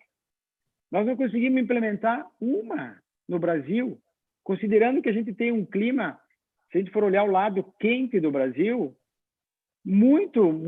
a gente, né, vocês vivem dentro de um ar-condicionado, né? Quer dizer, o que a gente gasta de energia elétrica, a questão da saúde também, um ar-condicionado sempre ligado, aquele ar viciado. No momento que tu consegue fazer um isolamento térmico, tu tem um ambiente mais saudável, tu vai usar menos refrigeração, vai gastar menos energia, enfim, sustentabilidade e tudo. Então, tem que pensar no isolamento da esquadria, é a primeira coisa, tá? Ou seja, te isola do externo. Depois, te preocupa de te isolar do ambiente do lado, né? Quando tu fatiaste aí a varanda pro lado. Aí, eu sugiro a divisória que tenha 2 vidros, né? Tu tem ela com um vidro só e tu tem ela com 2 vidros. Com 2 vidros, tu vais ter um abatimento acústico melhor. Mas vamos considerar que os nossos produtos não são produtos, por exemplo, para fechamento de home theater com isolamento acústico. Quando a gente fala de isolamento acústico para valer, tem que ter uma barreira de fechamento no piso. Normalmente, as nossas portas deslizantes não têm trilho e nem rodinha no chão, então elas têm uma frestinha ali para onde a porta desliza. Então, ali tu tens uma passagem de som. Mas, eu diria assim, que tu tens um abatimento acústico satisfatório nessa porta deslizante. Mas a primeira coisa que eu recomendo é faz um enclausuramento da tua unidade habitacional, né? Que te dê conforto acústico. O térmico vem de presente, tá? Perfeito. Mas o pessoal tem dificuldade de fazer esse investimento na esquadria, tá? E aí, outra expressão que se usa é o conforto a gente não mede, a gente vive ele. É difícil explicar em números qual é o conforto que tu tens estando ali na varanda, sentado, o sol pegando cheio na janela e tu não está sentindo nada. Entendeu? E o contrário, aquele vidro lá está esquentando, um vidro laminado comum, esquentando, ele vira um radiador, ele joga o calor para ti, o sol vai embora e ele continua quente. Ele continua gerando calor, né? Então, pensar em conforto é pensar em isolamento térmico e acústico. Perfeito, César. Obrigado aí pela resposta, super completa. Matheus, e no ponto de vista dos móveis? A gente tem aí visto cada vez mais soluções onde você está dividindo um ambiente do outro com um guarda-roupa, por exemplo. Isso faz ganhar espaço, faz você adaptar, faz você ter mais resiliência. Como é que a gente pode aumentar, de repente colocando um fundo duplo? Já estou entrando na sua área aqui, mas como a gente pode oferecer um armário onde a gente possa contar com essa acústica reforçada? Olha, Saulo, o mobiliário nesse ponto ele tem alguns atributos assim que favorecem, né, a parte acústica. O mobiliário por si só ele já tem um grau de absorção sonora, né, bastante elevado. Então você preencher, vou te dar um exemplo. Você entra num apartamento que você comprou ele, né, zero, está com o piso instalado, com as esquadrias, parede, tudo, mas ele não tem nada, ele não tem mobiliário, não tem tapete, não tem cadeira, não tem mesa, não tem sofá, não tem armário. Você conversa dentro desse apartamento, ele já começa a dar eco, porque o som reverbera, né? Você não tem nenhum corpo para fazer absorção sonora.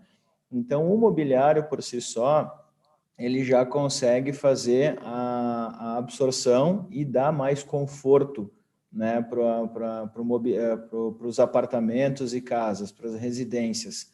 Isso também vale para a parte de escritório, só que na parte corporativa, como você tem menos móvel, você acaba tendo que usar a parte da acústica mais para um teto, enfim, um gesso ou um piso, um carpete, né? Mas nas residências a gente tem explorado muito o uso de painéis com lâmina de madeira, né? Lâmina de madeira natural ou a própria laca, né? Enfim, a pintura, o high gloss. Então, esses materiais eles acabam dando um conforto acústico extremamente grande. E a Florência ela tem mais uma versatilidade, né? Ou um ponto positivo nessa linha de painéis. Como nós trabalhamos com uma estofaria própria, temos uma produção de sofás e cadeiras, né, que ela é pequena, enfim, ela é mais para compor o mix mesmo da empresa, essa estofaria acaba dando um ganho bastante interessante para a empresa trabalhar a parte de painéis revestidos. E nós temos uma ótima saída e temos visto assim um crescimento dos painéis revestidos, onde você tem um painel, né, o substrato MDP ou MDF, uma camada de espuma e uma camada de tecido por cima. Então, isso acaba gerando uma acústica excelente. Na parte de dormitórios, a gente tem utilizado muito isso, na parte de home theaters, a gente tem utilizado muito, porque eles dão eles contribuem muito no cálculo, né, e no conforto acústico da residência, além do conforto térmico também, né? Você consegue revestir as paredes, né, da sua residência com os painéis, você também acaba fazendo ou contribuindo para a isolação, né, térmica do ambiente. Perfeito, amigo. Bom, Rafa, vamos aqui. Você deu um spoiler aí numa resposta anterior, na hora que você falou do delivery lá do LaSalle, que vocês implementaram na pandemia, que estava uma pergunta prevista aqui para esse interior dos apartamentos, né? As pessoas estão assim, fazendo do cozinhar, além do funcional, uma experiência também. E aí, no caso, a gente tem visto aí um crescimento muito grande da função mesmo do chefe da profissão, programas de TV, você está aí participando aí do Mestre do Sabor, tudo. E as residências agora estão cada vez mais equipadas para você convidar o chefe e fazer o jantar ali em casa, ou mesmo os proprietários, como você falou, de pedir um kit onde você faz aquele negócio, de repente é até uma forma de você se integrar com outras pessoas, cada um fazendo aquele mesmo prato e tal. Como é que você está vendo esse crescimento desse tipo de prática? Então, eu acho que as cozinhas, a gente faz muito isso, para quem não sabe, eu sou um flamenguista fanático, e faço isso, tem alguns jogadores do Flamengo que a gente faz na casa deles, eles têm cozinhas espetaculares, aonde exatamente o que você falou, são cozinhas que são feitas para receber pessoas. São cozinhas que eu acho que essa é uma tendência também. Acho que cada vez mais as pessoas vão ver a cozinha como um ambiente da casa, como um ambiente de receber pessoas.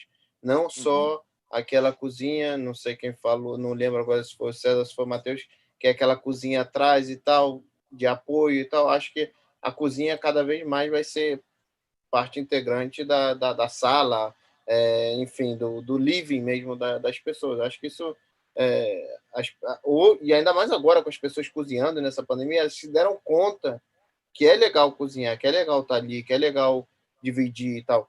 A única coisinha que, aí vou dar uma direto para o Matheus, que eu sou fã da loja deles, que eu vejo um pouquinho de falta e a gente cozinha bastante cozinhas aqui de pessoas privilegiadas no Rio de Janeiro, que essas cozinhas sejam projetadas e tenham uma consultoria de algum chefe profissional, porque eu acho que da mesma maneira como as pessoas recebem chefes para cozinhar para os convidados delas ou para elas mesmas, elas nunca chamam um chefe para projetar a cozinha delas.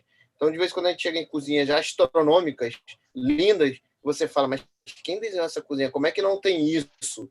Uma coisa tão simples, mas como é que, para facilitar mesmo. desde de passes quentes, se você está fazendo um jantar para, vamos dizer, 15, 20 pessoas, existem luzes quentes, por exemplo, que você, quando começa a empratar o primeiro prato, quando você chegar no prato número 20, provavelmente o primeiro já está frio, né? Então, se você não tiver algo que mantenha aquilo minimamente quente, o jantar sai metade como quente, metade como frio, ou estufas para esquentar pratos, por exemplo, né? Estamos falando de cozinhas bonitas, legais, caras, né? Uma estufa para esquentar pratos, uma regra básica de cozinhas, você nunca emprata comida quente num prato frio, né? E isso é o que a gente sempre faz na casa das pessoas, porque em geral a pessoa tem um forno, se ela tiver 2 fornos, a gente usa um forno para esquentar prato e outro para cozinhar, mas em geral a pessoa tem um forno e a gente sempre acaba, na cozinha das pessoas sempre acaba meio que fazendo isso, que é cozinhar, colocar comida quente em prato frio, que é uma, vamos dizer, uma regra não na cozinha profissional. Mas, enfim, eu acho que isso. Acho que falta um pouco de consultoria a chefes ou a profissionais que cozinham para pessoas, porque as cozinhas, cada dia mais vão ser para receber pessoas, e não só para o funcionário ou para a empregada ficar lá atrás cozinhando. Pois, Rafa, você acabou de me dar uma ideia aqui, e aí eu vou fazer um convite depois com mais detalhes para a gente vender aqui um apartamento com a cozinha gourmet, com a sua consultoria. Vamos lá, ué. A gente tem que conversar um pouquinho, mas a gente faz. Vamos lá, claro. Vamos lá, amigo. Obrigado.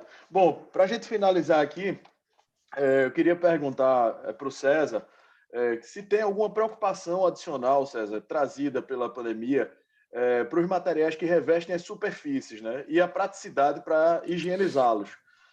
Então, se vocês têm algum produto específico para atender isso, alguma superfície que a Sinex tem, algum painel, que tem aí uma facilidade adicional de higienização e que nesse momento vai ser muito bem aplicado. Olha, considerando que a nossa matéria-prima principal é o vidro e o alumínio, a gente está com matérias-primas aí perfeitas para aplicação de álcool do jeito que a gente está usando hoje em dia. A gente sempre, quando trouxe produtos para o Brasil, a gente buscou uma adequação ao estilo de vida do brasileiro, né? Nem tudo que a gente vê lá fora funciona aqui para o Brasil. Nós temos aí, por exemplo, uma realidade no mobiliário, principalmente de cozinha, onde as pessoas realmente usam as cozinhas no Brasil, e com as empregadas também. E as empregadas e as patroas com hábito de limpeza para valer. Tipo, assim, o Brasil é campeão no consumo de produtos de limpeza, né? E a gente sabe, né? A esposa, a mãe e tal, lá elas usam a cozinha e limpam e querem aquilo impecável. E aí precisa ter material que resista. Então, puxo a brasa para o meu assado aqui e dizer que vidro e alumínio pode limpar à vontade, que tu tem um produto indestrutível, né? Ele já é idôneo para limpeza. Nós trouxemos para o Brasil, a questão de uns 4 anos atrás, o vidro antibacteriano, que também está em outras superfícies de mobiliário, em vários materiais hoje, eles podem ter esse atributo de antibacteriano, né? Nós trouxemos os vidros, onde tem o mesmo recurso aí de outros materiais aí que não deixa as bactérias se proliferarem sobre ele, e não tivemos sucesso porque as pessoas achavam pelo menos que era bobagem, né? Não precisa, eu passo Agora, um álcool talvez não. limpo. Eu acho que isso vai voltar, eu acho que vai ser mais valorizado. Nós não tivemos sucesso e também tem para difundir esse produto no mercado, nós temos que ter um certo volume. Porque vidro, apesar do consumidor não saber, o vidro, quando em estoque, antes de usar, ele estraga. Depois de 6 meses, ele começa a manchar. Depois que você colocou no mobiliário, na janela, não tem problema nenhum. Mas quando ele está estocado, ele estraga. Então, se eu trago o vidro que já tem esse protetor antibacteriano aplicado, eu tenho que fazer ele sair em menos de 6 meses, né? Então, eu teria que ter uma certa rotatividade de estoque para poder oferecer no Brasil. A gente ofereceu Sim. e depois recuou, né? Mas as matérias-primas existem, né? Elas Perfeito, existem. César. Muito obrigado. Matheus, a última pergunta da live agora vai para você, tá? A gente teve, ao longo desse período, 4 principais novos ambientes identificados dentro das unidades. A área de higienização, o home office, áreas para exercício e os espaços gourmet. E aí a pergunta para você é se a Florence já possui ou se faz sentido desenvolver móveis específicos para esses ambientes, como, por exemplo, um armário para a entrada dos apartamentos com um sapato que eventualmente possa vir integrado a algum tipo de câmara higienizadora, como a gente fez aqui em lives anteriores com o pessoal lá do escritório de Jaime Lerner. Você ter o armário e aí você colocar lá dentro alguma câmara de aspersão ou de aplicação de ozônio, coisa desse tipo aí, e você possa deixar lá os sapatos higienizando. Esse é o primeiro, tá? Armários integrados a equipamentos de fitness. As pessoas fazendo exercício dentro de casa, e aí você pode ter algum tipo de parceria com um equipamento desse, que você abriu lá um armário, cai lá uma prancha de supino, o cara se resolve ali mesmo na sala dele, tá? O home office é uma coisa que você já tem, imagino que tenham pensando aí em mais a linha corporativa, talvez mais com a cara de casa mesmo, né? E por último, o espaço gourmet, que é o que nós já falamos aqui na live. Então, vocês têm, o que é que vocês têm aí nesse tipo de produto aí para desenvolver ou já desenvolvido?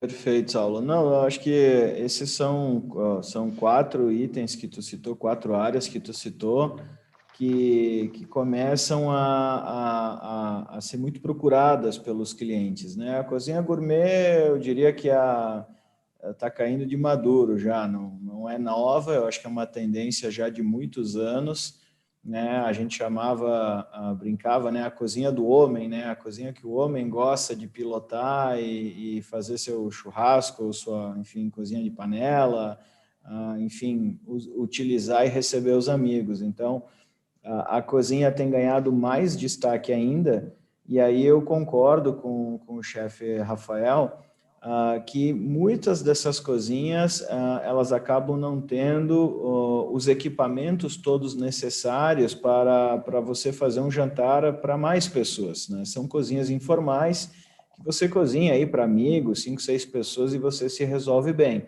Mas você começa a fazer alguns eventos maiores, essas cozinhas nem todas têm um aparato, né, complexo para fazer esse atendimento. Isso vai muito do briefing, porque às vezes nem o cliente sabe, né, que aquela cozinha ela ia ter que estar preparada para fazer um jantar para 40 pessoas, 30, 20, né, ou fazer uma sequência de jantar com pratos elaborados, onde você tem uma alta rotatividade de equipamentos.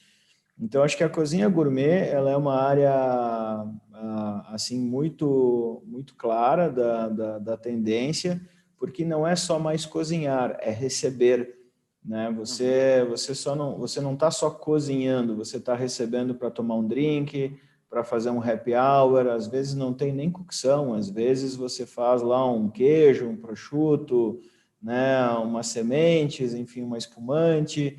Então, você acaba não saindo tanto para confraternizar e confraternizando em casa. E eu acho que isso assim, é muito do hoje que a gente está vivendo pelas restrições. Outras áreas que você citou, né, essa parte assim de fitness, né, de armários para guardar equipamento de academia, pesos. Nós já fizemos alguns trabalhos para construtoras, especialmente para as áreas comuns, né, dos prédios, mas a gente ainda não sentiu assim muito para o consumidor final, porque geralmente o consumidor final que tem um espaço para botar um supino, ele já tem uma academia própria, seja na casa ou no prédio dele, né? Então a gente não sentiu tanto a parte de academia. A parte de higienização de sapato, sim, e já tem pesquisas aí em cima tanto de câmera de ozônio como a própria iluminação ultravioleta, né? Então tem algumas coisas nesse sentido. E a parte que voltou a crescer com muita força, que estava até um pouco em desuso, é a parte do home office, né? A parte do home office no passado, a gente chamava até de biblioteca, né? Sala de estudos, ela acabou ficando um pouco quadrada, um pouco assim em desuso. E o mobiliário de home office ele passou a ter voltar a ter um sentido. As pessoas começaram a trabalhar em casa, mas não tinham nem cadeira adequada para trabalhar. Trabalhavam na mesa de jantar. A mesa de jantar não tem uma cadeira adequada para você passar o dia inteiro sentado nela, né? Você tem lá uma bancada de estudos no quarto do filho, mas também a altura não está ergonomicamente calculada, né, com a cadeira, com a estatura da pessoa, para você ter assim um uso, né, com plenas funções. Então, a parte de home office cresceu muito e as nossas linhas corporativas elas já estavam adaptadas para o uso residencial. Então, você tem lá uma cadeira de escritório da Florence, mas o tecido ele pode ser composto com um tecido residencial, né, um linho, um veludo, enfim, dependendo o artigo que você quer. E o próprio mobiliário de escritório, né, ele passou a ter mais composição com cara de casa, sem aquela cara de mesinha de trabalho, né? Passou a ser assim um ambiente bacana, integrado com o living, integrado com o quarto, fazendo parte do ambiente do lar e não sendo simplesmente uma mesa de escritório jogada dentro do closet, né? Então, eu acho que é uma área que voltou a ter um atrativo grande, inclusive a exposição desse tipo de produto nas nossas lojas. Fantástico. Meus amigos, muitíssimo obrigado. Foi uma live super enriquecedora e queria agradecer a cada um de vocês aí por esse tempo de estar emprestando esse conhecimento e fiquei assim duplamente satisfeito porque eu estou vendo que com cada um de vocês tem algumas frentes que a gente pode explorar, inclusive para parcerias aí futuras de curto prazo. Então a gente volta aí a se falar. Mais uma vez, super obrigado. Obrigado aí, pessoal. Um prazer. Tá bom. Obrigado.